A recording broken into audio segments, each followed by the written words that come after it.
Hey everybody, it's Steve Sefcik from Should Have Been Engineering here. Beautiful day here in Florida, but I'm dealing with a little bit of allergies, so kind of bear with me. I want to send a shout out to Charles Whitmore, who sent me this shirt from Slower Lower Delaware shirt company, and so now I've got myself a little Slower Lower Delaware turtle. He also sent one down for my videographer, so that was really nice of you, Charles, and I sure appreciate it. Alright, so let's get on to today's video. Well, first of all, you can see I've got my C14 behind me, and in a various state of going back together at this point. I've already been inside and done the valves, working on the bike to start to learn about it some, and that's for all of my cog friends. And but today's video really has to do with the C10 again. I wanted to do a video of all the little gotchas, places where when you're doing a valve adjustment or if you're doing a camshaft removal or installation where it can get you. And so I recently had the opportunity to do that. The video you're going to see is actually filming of doing an installation of cams. Someplace up around the maybe 14-minute mark, we're going to be having a piece in there about just adjusting the valves. So if you are not interested in watching all of the little gotchas and tips and hints that'll get you up to that point, and you want to just jump to the valve adjustment, then that'll kind of get you right on through that. Also, we cover some things like taking off the valve cover and putting the valve cover back on. So I think that there's a lot of information here. If you're working on the top end of your Concours, it's going to make it easier for you, less likely for you to have some of the failures that can happen. And I hope you enjoy it. As always, if you have a C10 or a C14, join COG. Okay, now we're going to take the valve cover back off, or actually take it off. We've kind of done things a little bit reverse for this video. One thing that you want to do that makes it really easy with this bike, because we have all the plastic off, it just makes it easier to see everything. But if you notice, the bolts have been removed over here in the fairing frame, and that's so that we can roll the fairing frame, particularly on this side, right over here, so that we can pick up a little bit more room when the valve cover starts coming out. So, pretty much, you've got all the bolts out of it. Get the valve cover loose. You might have to tap it with a hammer, get it up, and then it's kind of a little bit of a wrestling match, a wiggling match to get it out, because you're having to come out with the gasket. The dowel pins have to be intact. We also had to go by, down underneath here, we had to get by the thermostat housing, back up under here. And we were dragging across the tops of all the cam hold downs. So, it's a little bit of stuff you have to negotiate, but pretty much you can see once you roll the fairing out of the way a little bit, things come out a lot better. Okay, so at this point, we really need to make sure that we have these bolts loose, all four, only if we're going to be doing a cam replacement. If you're not doing a cam replacement, if you're just doing a valve adjustment, that's not necessary. Anytime you're replacing the sprockets or the cams, it's best to break those bolts loose while they're still on the chain and the chain can hold them. If you notice, there's no spark plugs in the motor. That's to make sure the pressure is relieved out of the cylinders. And then there's one more place where you can get a real gotcha on this deal, and that's right down here. And if you look at that, what everybody thinks is a nut to turn the crankshaft, it's actually more like a washer. And if you can see right in the top of that frame, I know it's kind of hard to see, but there's actually a pin. That pin is right here. And that pin is actually locating the timing plate, and what looks like a bolt is really a washer, and it's kind of being held in by that socket head bolt. So whenever I turn the crankshaft, if you apply too much pressure against that so-called, our big nut, if you try to apply some pressure against that big nut, it'll shear that roll pin off and it'll blow the timing on the engine, and you got nothing but a bunch of problems. So be very careful of that. Here's how I do it. I use a wrench on the nut, and then I back it up with a hex socket and rotate from there. There you go.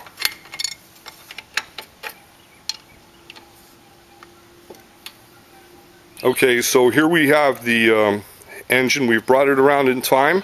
Let me give you a couple indicators of some things that we do for making sure if the cams are coming in or out that everything goes back where it's supposed to go.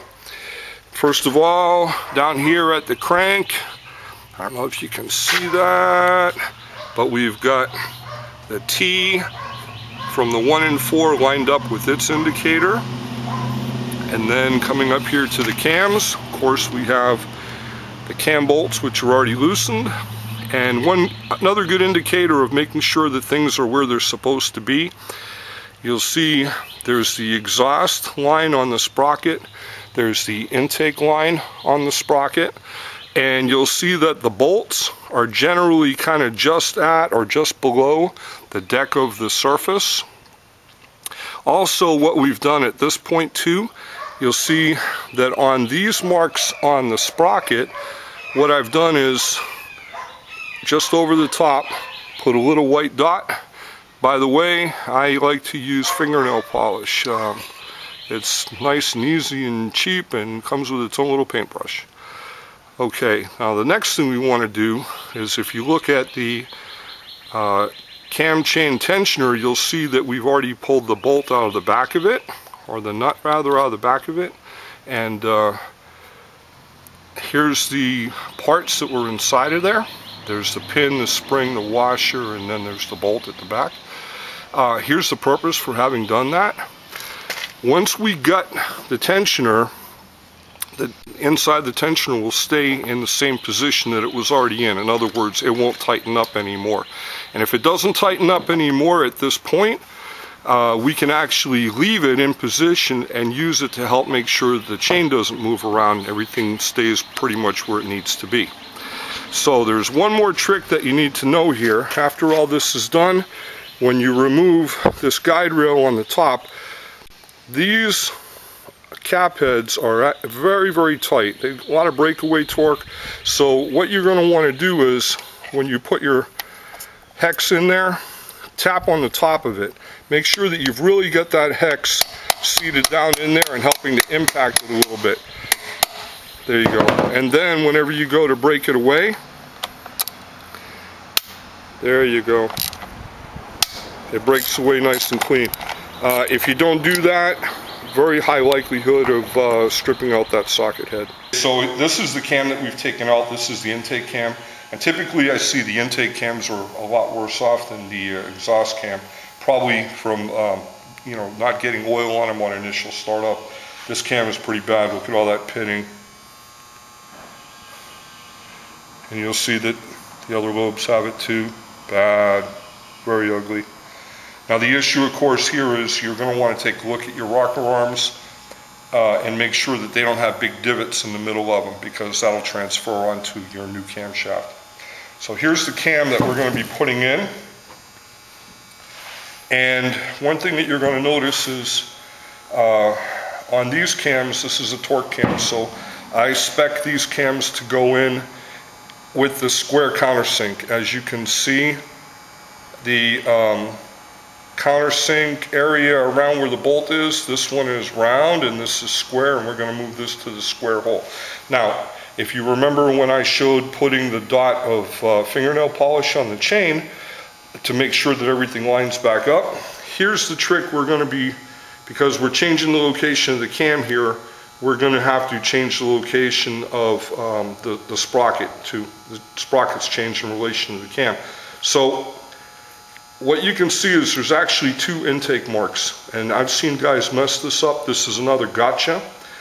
This intake mark aligns with this set of holes. This intake mark aligns with this set of holes. So since we're using the square countersink holes, we're going to use this intake mark. In other words, this mark is going to be pointed back along the deck of the cylinder head, pointed backwards. Now, you remember when we made our little mark on the chain with the fingernail polish, it was in alignment with this mark. Well, now that's not going to work anymore because we've changed the phasing of where the cam is in relation to the sprocket. So if you were to count this from this tooth to this mark, which is the original marks, it's basically 8.5 teeth. If you see, I've put another mark here, and it's exactly the same thing, 8.5 teeth. So what we're going to do when we go in is we'll use this intake mark always, and then we're going to use this mark with the little dot that I put just as kind of a secondary backup, make sure everything is where it's supposed to be. Okay, so here you're going to see the intake cam is now in. We just slid it through the chain and dropped it down into the saddles, putting in the main caps right now. Of course, the main caps are numbered. Make sure you keep them in the proper position. 1 through 5 are on the exhaust cam, 6 through 10 on the intake cam. You'll see there's arrows pointed forward, and there's also dowel pins underneath each one of them, 2 dowel pins per. Make sure that they stay in position. And when you go to tighten down the cam, you don't want to just tighten down one cap and pull the whole cam down, because you can actually bend the cam doing that way. You want to work from kind of the middle out towards both ends and just kind of pull it down a little at a time, little at a time, little at a time, until you've got them pulled all the way down. Of course, now tightening these bolts down, I think they're about 11 to 13 pounds of torque. Really, if you use a small wrench and do nothing but pull them down until they're bottomed and the bolt kind of stops, and then just a tiny nudge, really that's all it needs. Don't over torque them, you'll strip the aluminum right out. You can also see we've got the assembly lube on the camshaft lobes. And after the cam is all torqued in, and then we move to the exhaust cam, we're going to come back and touch the bolts on the sprocket to make sure that they're good and tight. Okay, so now you can see the exhaust cam is back in. It's back in time with the dots. I'll come around here and show that. You can see exhaust pointed forward and the dot lines up with the original line on the sprocket. Exhaust cam is going in the same set of holes. But here's a really neat little trick. If you'll take out this dowel pin right here, you can see it right there, you'll be able to lift the cam out of the way very easily, and then just put the dowel pin back in afterwards. Sometimes the dowel pins will come out with your cam cap, and just make sure that you know where your dowel pin is. But that's a real nice little shortcut for being able to take the cam in and out, and not having the chain try to bind on you too much. So here we are, everything is put back and we're still in the original time. Now what you need to do is to rotate the crankshaft 2 complete revolutions, check for any kind of binding, and also to, at the end of the 2 revolutions, come back up on your T mark, the 1/4 T mark, and make sure that your cam marks line up. So we're going to go ahead and do that right now.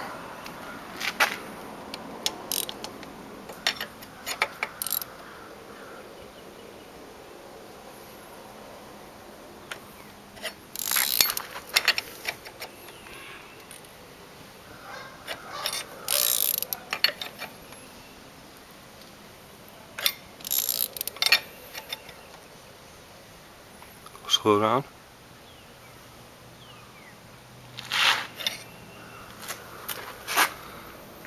Okay, so we're on T, and I don't know if you can see up here on the cams, everything's right back where it's supposed to be.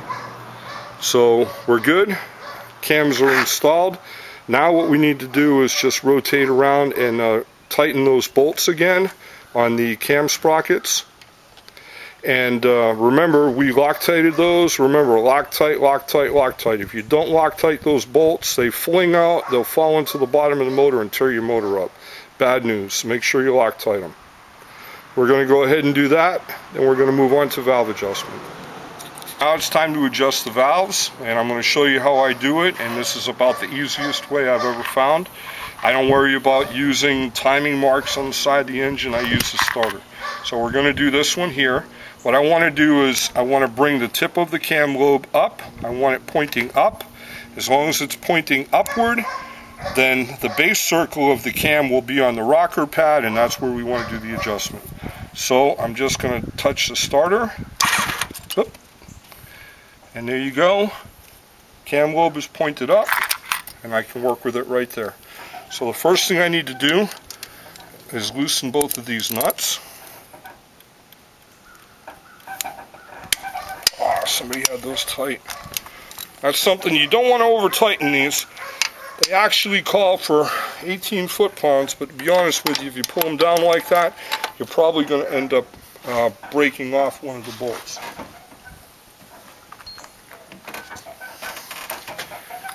Now I have this handy tool that came from Murph's for valve adjustment.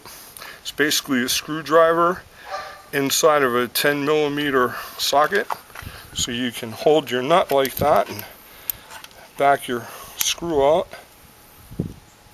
Get some clearance. And then you want to use 2 sets or 2 shims, one under each valve.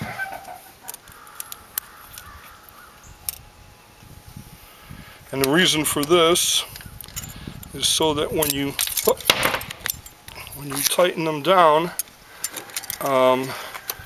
you don't end up rocking the rocker arm to one side or the other and causing yourself to make the rocker arm have to run a little sideways as it comes down onto one cam or one valve, and then kind of hit the other valve a little bit later. It'll make the rocker arm want to rock. So this is how you avoid that from happening.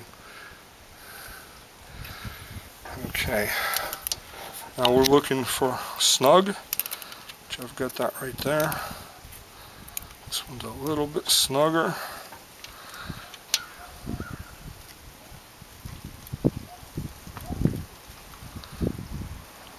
Yeah, right there. Okay, so now I'm going to put this tool back in. Just trying to get that engaged into the socket. There we go. Okay.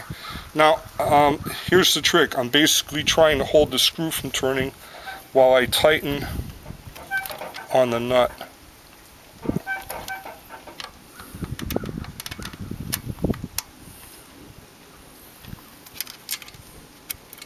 Make sure everything's where it's supposed to be.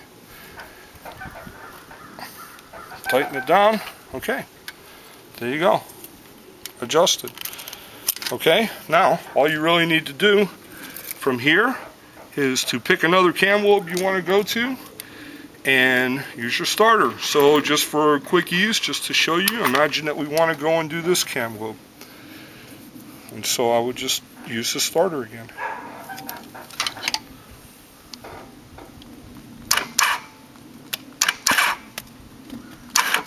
And there you go.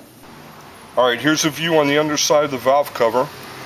We already have the gasket in place and the well gaskets in place. One thing you want to make very sure of is these little roll pins. Make sure the dowel pins, that they stay located. They will fall out. Typically when they fall out, they want to go down into the timing chain. If that happens, you can end up breaking your crankshaft. It'll get caught and break a tooth on the crankshaft. So you want to make sure that everything is cemented in nicely. Also, you want to put little dabs across here, black RTV, and also a little bit over here, just extending out the corners and around like this. Now I'm going to show how to put this valve cover on the easiest way. Hold it like this and this, and come in from the side. Now this is going to be a little bit of a wrestling match no matter how you do it. Get a hold of your gasket, because the gasket wants to fold up. That's the real issue over here.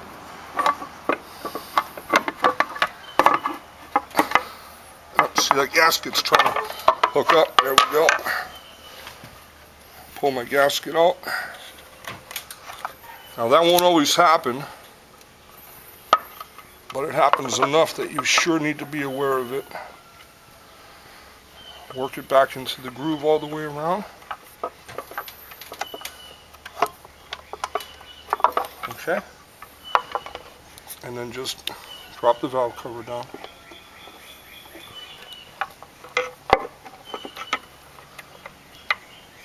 Let's see, I just want to stay out of the groove right now. There we go. Okay, that was it.